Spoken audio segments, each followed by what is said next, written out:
আসসালামু আলাইকুম। 2026 সালে যারা আগাম বেগুন চাষ করতে আগ্রহী তাদের জন্য আজকের এই ভিডিওটি খুবই গুরুত্বপূর্ণ। সুতরাং চলুন কথা না বাড়িয়ে এই বিষয়ে আমরা আলোচনা করি।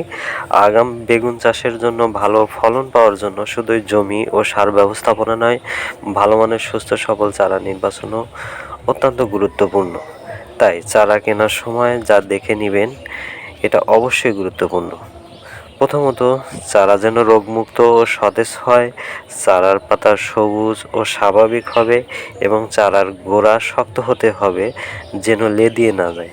দ্বিতীয়ত, বিশ্বস্ত নার্সারি বা নির্ভরযোগ্য চারা উৎপাদনকারীর কাছ থেকে চারা সংগ্রহ করা ভালো, কারণ ভালো মানের চারা থেকেই পরবর্তীতে শক্তিশালী গাছ তৈরি হওয়ার সম্ভাবনা বেশি এবং যার মাধ্যমে বেশি ফলন পাবেন।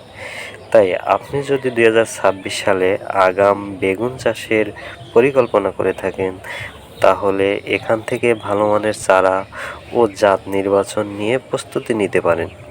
ভিডিওটি ভালো লাগলে লাইক দিন, কৃষক ভাইদের সাথে শেয়ার করুন এবং এরকম কৃষি বিষয়ক তথ্য পেতে আমার সাথেই থাকুন। ধন্যবাদ। পরবর্তীতে আবার কোনো ভিডিও এবং তথ্য নিয়ে আপনাদের মাঝে হাজির হব। আমি শাহিন এখানেই বিদায় নিচ্ছি। আল্লাহ হাফেজ।